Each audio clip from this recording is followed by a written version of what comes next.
regale in your winter holiday, while certain death parades outside. Beware the shadowy Yuletide threat of losing your head. Consider your actual excitement when, on Christmas Eve, an old bearded guy shows himself in. All this and more weird history, strange science, and the paranormal. It's up on your rooftop. It's lurking in your chimney. It's this week's wicked wassailing of Odd Tonic.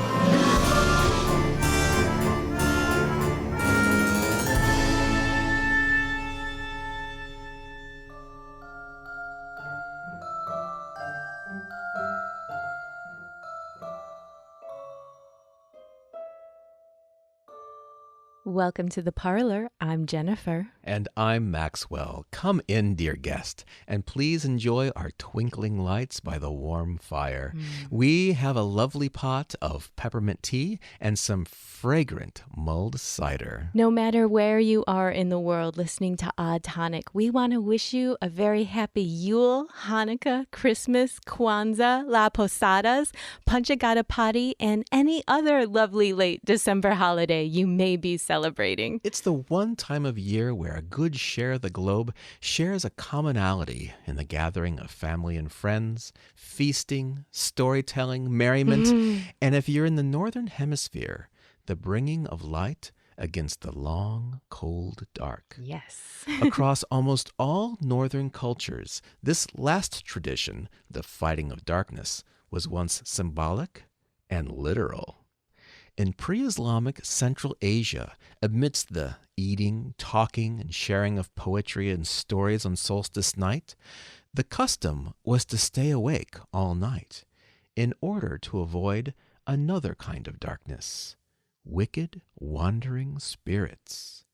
Celtic, Germanic, and other pagan folklore also tell of the presence of evil during winter's Yule season, including a galloping, frenzied, ghostly procession of raucous specters known as the Wild Hunt, barreling across the land and sky with dark steeds and snarling black hounds. This otherworldly vision was an omen of war, and to witness them was to be kidnapped to the fairy realm, dragged to the underworld, or killed outright. I wonder if Wild Hunt is available as a vanity license plate. According to the Encyclopedia of Superstitions by Richard Weber, during the Dark Ages, the French feared Christmas Eve. It was considered the day when Satan and his helpers strode around the earth. To prep for Satan's swaggering parade around town, people would place their animals in barns for the night and lock themselves away in their homes. Only oxen and donkeys were allowed to remain outdoors because they had witnessed Christ's nativity and thus somehow had gained the power to avoid whatever it was Satan was planning to do that night. People also believed that oxen had the power of speech on Christmas Eve. However, nobody was willing to risk crossing the devil's path to go have a conversation with old Bessie because it just wasn't worth it. Apparently, if the cows were going to talk, it was only to predict someone's sudden and violent death. And it was easy to guess who that might be if Satan was standing right behind you. Right. And the danger wasn't limited to solstice night and Christmas Eve. In the days of yore, there was potential doom the whole holiday season. Yay! It was also believed that you shouldn't decorate for Christmas before Christmas Eve. And if a family, or say greedy merchants, did so, they would be visited by malicious spirits. A similar fate awaited you if you didn't flawlessly clean up after all the festivities. The proper disposal of greenery was to burn it during Candlemas on February 1st. And some say, for every dropped pine needle left in the house after the tree is gone, a goblin would be invited into your life. So, how do you defend yourself from this supernatural onslaught? Holly was known to keep witches away, and mistletoe has had a long history of providing magical protection. And poisoning people to death. Happy holidays. Unlike much flora during the winter, mistletoe remains green and sprouts berries between October and December. Because of these qualities and Like Spanish moss, it grows on trees and never touches the ground. Ancient people considered mistletoe to be sacred. It was placed in a bunch over the entrance of homes to prevent evil spirits from entering. This threshold, of course, is where visitors are welcome, often with a kiss, and mistletoe gradually became known more for kissing than protection.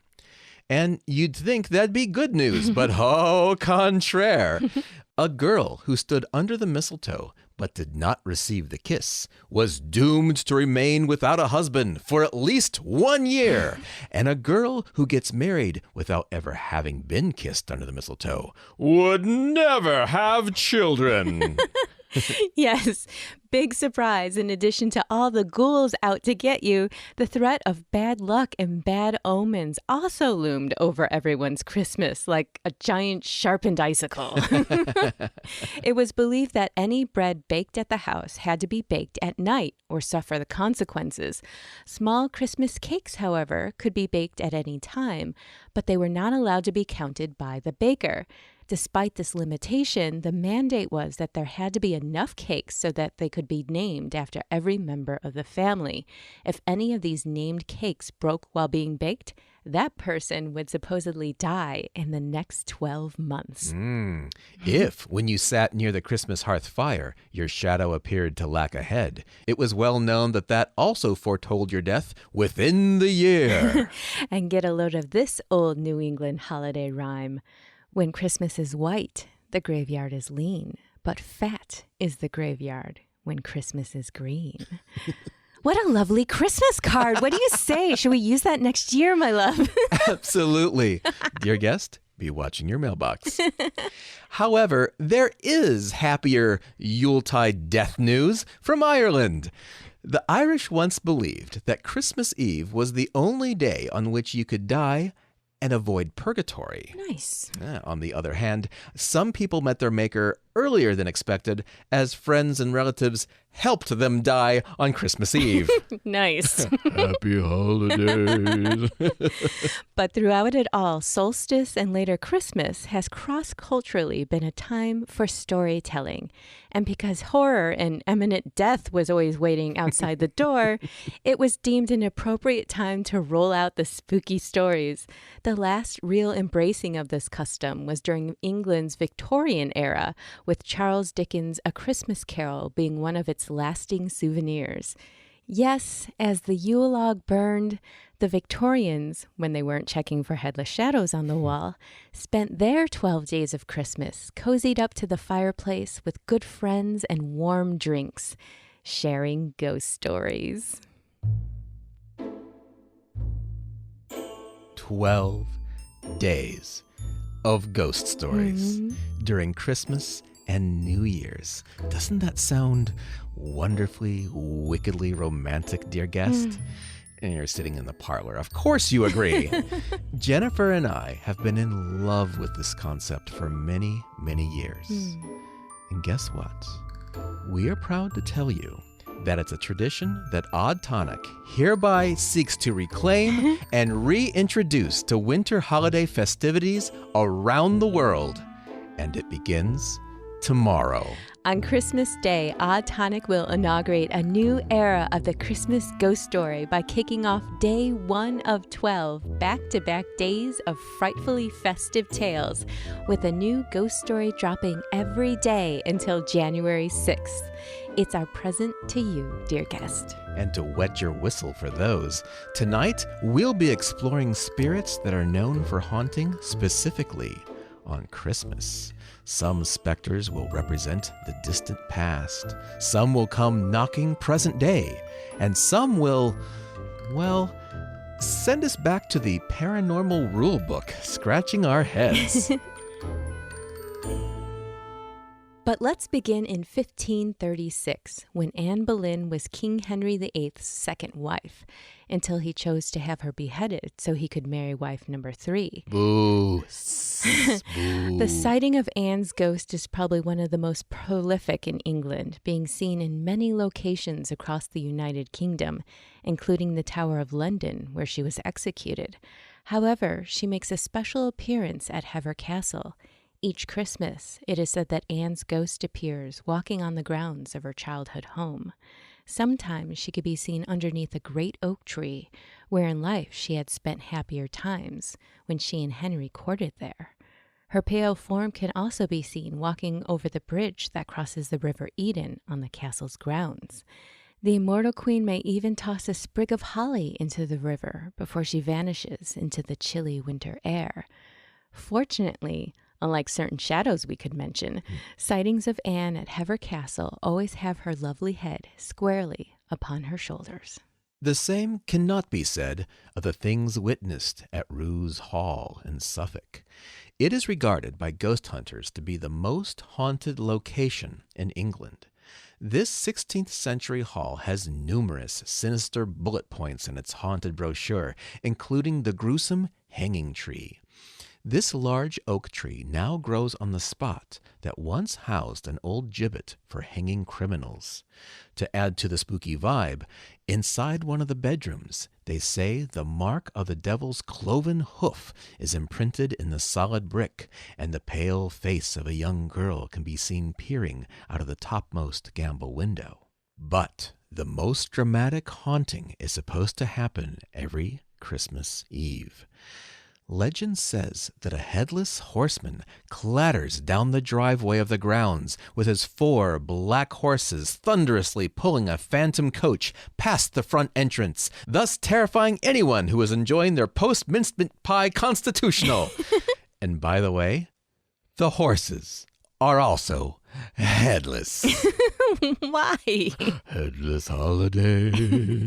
Headless holiday. The Crescent Hotel in Eureka Springs, Arkansas, was built in 1886 and is still rumored to have a plethora of ghosts who seem to get especially playful during the holidays. One Christmas, the staff arrived to set up the dining room only to find the Christmas tree had been moved from one side of the room to the other while the building was locked up for the night. Another year, all the menus were scattered everywhere about the room. Other visitors have reported seeing groups of ghostly dancers clad in their Victorian best, twirling about on the silent dance floor. Not all ghost stories are windows to bygone eras, however.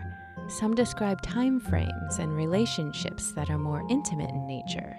A few weeks ago, when we put out a casual call for unexplained experiences that have happened over Christmas, we received a lovely tale from a listener who asked that he remain anonymous.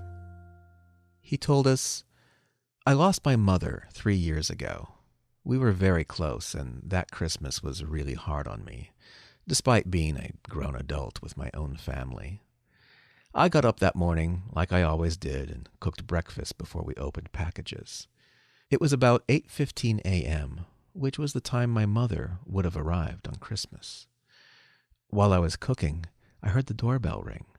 So did my oldest daughter, who at the time was 21. She opened the door, but no one was there. After she closed the door, our house smelled like my mother's perfume. We both stood in the kitchen staring at each other as if we were going crazy. And then my cell phone started to ring. I looked at it, and it was showing my own number on the display. My daughter answered it and placed it on speaker. It sounded like someone in a tunnel, but it was my mother's voice, no doubt, saying Merry Christmas and that she loved us. The phone went dead, and the smell went away. We have never forgotten that moment. We find ourselves waiting every Christmas morning to see if it will happen again." What a beautiful story. Thank you so much for sharing it with us. Yeah, your mom really pulled out all the stops, didn't she? What an extraordinary Christmas gift. Yeah. Thanks again. Yeah, thank you. We discovered this next story while researching the work of a paranormal investigator named Stephen Wagner, who we'll share more about in a moment. This experience was shared with Stephen by a woman named Caitlin. She says, "My parents and I lived in a small home that was around 90 years old. The year would have been 1996. We lived there from the time I was 7 years old to the time I was 19. From the very day we moved in, I felt that I was not alone. One year around Christmas time, I was having a friend spend the night. The heat had just shut off briefly, and she and I were sitting in the living room watching television when the temperature dropped substantially. As I rose to turn up the heat, the Christmas tree began to shake violently. Ornaments were flying off right and left, and she and I were terrified. We ran upstairs and laid down on my bed. My white cat curled up with us, and my door was slightly open. When I gazed out at the dark hallway, I was horrified to see a tall white figure run down the hall. I turned to my friend, and she acknowledged she had seen the exact same thing. She never spent the night. Ever. Again. Dear guest, we could go on and on with these types of Christmas ghost stories. And to be honest, that was our plan until we got hijacked while discovering said work of Stephen Wagner, who for the last several years has been collecting reports of a Christmas apparition of a different sort. When we return, we'll be asking the question, what would your reaction be if Santa Claus really did come to town? Don't help your Irish family member avoid purgatory just yet, dear guest. Odd Tonic still has more in the bag. We'll be back after a quick check of our shadows for headlessness. Do you remember life before Odd Tonic? Perhaps you were trapped in a time loop where it was forever Christmas Day and you were drowning in eggnog and overplayed Christmas carols. Or you had been whisked away, kidnapped by sugar plum fairies, your family unaware that you had been replaced by a bundle of sticks. But now you are safe and warm with us in the parlor, enjoying more tales of odd than you could stuff in a Christmas stocking. Odd Tonic is an independent, listener-supported show, and there are so many things you could do to keep the weirdness growing. Leave us a kind review on Apple Podcasts, Stitcher, CastBox, iHeartRadio, or Podchaser.com so other oddlings can find their way to the parlor. Wear your weird and purchase some Odd Tonic merch by visiting oddtonicsociety.com/shop. Visit and join us on the socials, all at Odd Tonic Society. And consider supporting the show by becoming a patron at patreon.com/oddtonic. Earn some spooky rewards in the process. Yes. Just like the spirit of the season, you'll be spreading joy and getting a little something back in the process. Now let's return for more holly jolly creepiness. Welcome back. So far, we've learned that in the olden days, solstice and Christmas was out to kill us all. Then we embraced the ancient storytelling tradition of sharing ghost stories over the winter holidays and told tales of spirits who have chosen Christmas to make their appearance. Which is a great segue to our next story. But before we begin, let's talk about thought forms.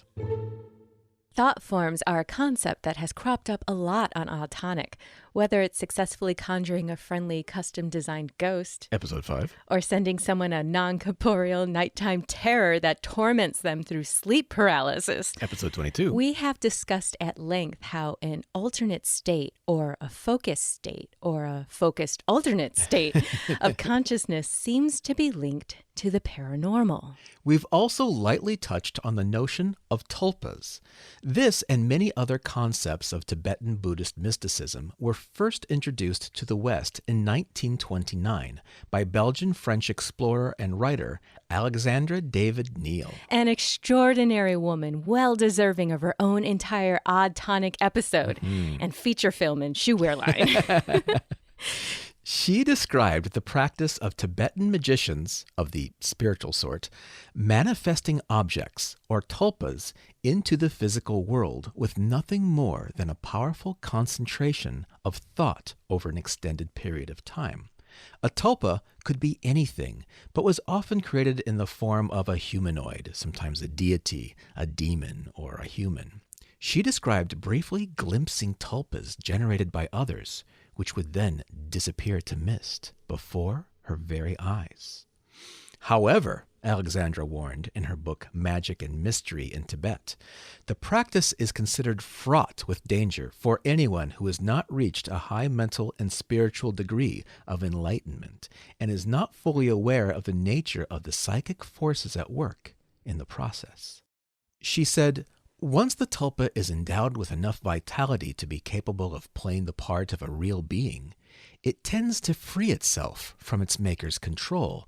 Sometimes the phantom becomes a rebellious son, and one hears of uncanny struggles that have taken place between magicians and their creatures, the former being severely hurt or even killed by the latter. This did not stop Alexandra David Neal from attempting her own tulpomancy, however, and she reported a success. After a few months of special rites and concentration, David Neal's tulpa, a jolly, chubby monk, was finally fully formed and lifelike. He became a kind of guest, living in her apartment. When she later went on tour through Indo-Tibet, she reported that the monk suddenly appeared in the travel party, although only she could see him. Without having to think of him, he would occasionally appear, doing the kinds of things any normal traveler would be doing, walking, stopping, stretching, looking around. His presence was mostly visual, though sometimes she could feel the material of his robe graze her skin, and once his hand on her shoulder. During the trip, a visiting herdsman saw the monk standing beside Alexandra and addressed them both in greeting. But alas, the jolly monk gradually underwent a change. His chubby cheeks grew leaner, and his face assumed a vaguely mocking, malignant look. He became, she said, quote, more troublesome and bold. In brief, he escaped my control. Alexandra eventually succeeded in dissolving her phantom, but only after 6 months of difficult struggle. Similar to a tulpa is a thought form called an egregore. Instead of being manifested by a single person, however, it is a product of many minds conjuring at once. A fine example of this was occultist Dion Fortune and her magic fraternity calling upon an invisible army to protect and assist Britain during the German air and sea attacks during World War II. But it's said that an egregore is also created by groups of people who have no idea that they're conjuring anything at all. That distinctive vibe you feel going from neighborhood to neighborhood, that's the egregore created by its residents. So what happens when an entire culture has been putting its focus on something singular for generations? Something like Santa Claus. Keep this in mind as we share the following true accounts. Carrie Kay reports, it was Christmas Eve, 1961. We were living in Boardman, Ohio. My bedroom was at the end of the house. I had gone to sleep. I don't know what time it was, but I know it was very late when I suddenly woke up. I was staring at my bedroom door, which was catty-corner from my bed. As the door slowly opened, I pretended to close my eyes because I didn't want my mother or father to catch me up in the middle of the night. There was a nightlight in the hallway and one behind the dresser in my room, so there was some light. I was totally astonished, however, by who it was that opened the bedroom door. I found myself looking at a man dressed in a red suit. He had white trim around his waist like fur, a long white beard, and was wearing a Santa hat. He had red pants and black boots. If I close my eyes, I can still see Santa standing in my door and made such an impression on me. He stood there and looked at me for a few seconds, then closed the door. I pulled the blankets over my head. I was so scared. Finally, I looked out, but no one was there. The next day, I asked my mother if she or my father had been out of bed the previous night. My mother said no. In fact, my sister was only 4 months old, and my mother told me she slept through the night for the first time since my sister was born. Neither of my parents had gotten up. Both of them were tired, and they both slept. So, I don't know who or what looked into my bedroom that night. I swear this story did happen, and I know I wasn't dreaming. A woman named Mrs. Wage had this to share. I grew up in a suburb of Memphis, Tennessee. It was in the 1980s. I was 8 or 9 years old. My parents and I were coming home from a Christmas party on Christmas Eve. When we pulled up in the driveway, we saw Santa Claus in a sleigh hovering above our house. All we could hear were sleigh bells. The sleigh was illuminated so we could see Santa in full outfit in the sleigh. I remember seeing reindeer, but I don't know how many there were. Santa waved at us and flew off in his sleigh. I'll never forget it. And I'll never forget my dad's face of total shock. He was an air traffic controller, and when he went back to work after the holidays, he asked about it, and nothing came up. In another bizarre twist, on Black Friday in 2009, I was waiting in line at a local Target store and broke into conversation with another lady in line. We were talking about Christmas shopping, and all of a sudden, out of nowhere, she mentioned that her brother had seen Santa Claus in a sleigh 2 years before. I stood with my mouth wide open because I couldn't believe it. Every Christmas Eve, I still think about him, and I look outside to try to get a glimpse.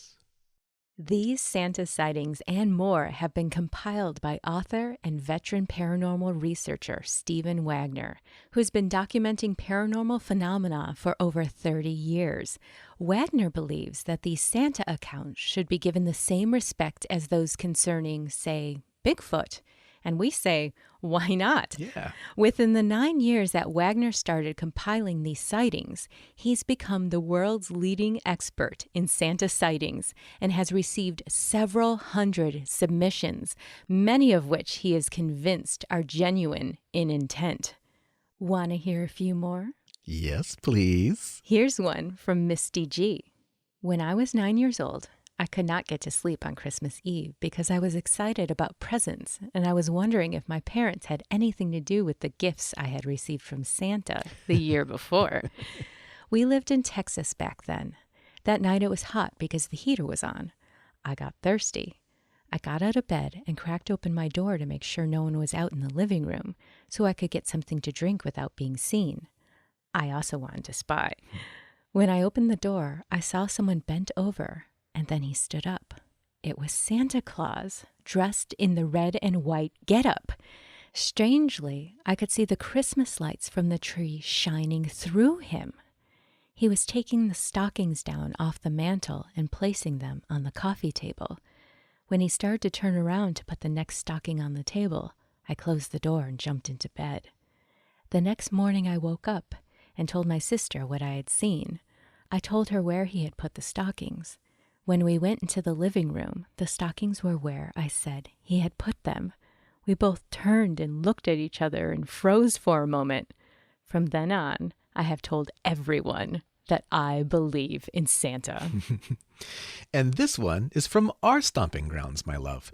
It's from someone with the moniker Skitty Scat. This happened near Seattle, Washington on Christmas Eve, 1957 or 58. My mom was at the kitchen window when she yelled for my sister and me, around ages 5 and 7, to come look. There was Santa and an elf carrying a big brown bag walking down the middle of the street. My dad went running out the door to see if Santa would come over and say Merry Christmas to us kids. But Santa, the elf, and the big brown bag had vanished. Here's one from Alex H. from England.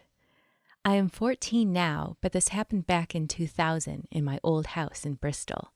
I was with my mum and my dad and my sister. It was about midnight on Christmas Eve, and I was the only one awake because I was really excited. I could hear these big footsteps in my living room. I was quite scared. I could also hear bells tinkling above me. So I wanted to see what was going on. I walked down the stairs very slowly, and I could see this big man putting presents around my living room. I wanted to say something, but I was just too scared to do it because I thought he would be angry. I ran back upstairs and went back to sleep. I was so convinced I saw the real Santa and told everyone in the morning, but no one believed me. And here's a final one from Jimmy in Scotland. An old friend came to see me a couple of weeks ago. We lost touch years ago, but he managed to trace me and he brought me a Christmas card. After a few minutes, I asked him if he remembered the Christmas Eve about 30 years ago when we were standing outside our houses. We grew up next to each other. It must have been around 7:30 p.m. on a clear night when we suddenly heard a bell or bells in the distance, getting closer real fast. As we both looked up, there was the reindeer, the sleigh, and Santa flying very fast and low over my house. It was brief, but we both ran to tell our families. Of course, everyone laughed, but I tell you, it was real. So when my friend turned up, I asked him if he remembered, and he said, well, of course he did, but he didn't like telling people about it now. You can imagine why. Wagner hopes that his collection of stories will make people think a little differently about a holiday dream most of us leave behind as we become adults.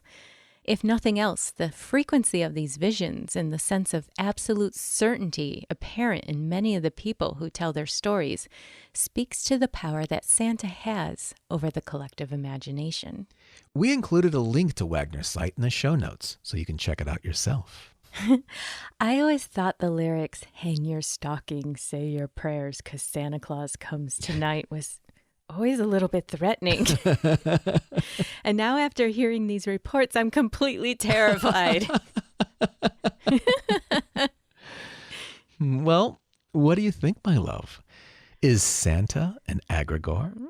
All the criteria really seems to be there, right? Yeah. It reminds me of the film Rise of the Guardians, and even as an animated movie, it explored the idea that these iconic holiday entities grew more powerful or weaker depending on how much people believed. Right. Neil Gaiman's American Gods dealt with that too. Yeah, and similar to his book, they say that if enough people believe it, an egregore can reach deity status. Then maybe I should switch all my prayers to Santa, because he's a guy that gets results. I think I prefer you at the foot of my throne. Ooh. Speaking of your undying worship, shall we discuss the mistletoe you haven't noticed over my head for the past half hour or so? Yeah, you're right. There it is. But didn't we determine that mistletoe is a poisonous totem? Poison is always the risk when in love. Are you willing to take the gamble? Passionately. But as this is a family show, we should probably wrap it up first. You're right. The winter solstice is considered the end and the beginning of the year in many cultures, and Maxwell and I have so much to be thankful for. Thank you for being a part of Odd Tonic and all the support you've given us this year. And a special shout out to all of our friends on the Odd Tonic Facebook page and to all of our oddlings in our group. You are all so wonderful. Yeah. And we are so happy to have gotten to know you all, and we can't wait to eventually meet you in person at the eventual to-be-announced Odd Tonic meetup. Here's to bonding over more quirky strangeness in the coming year. Huzzah!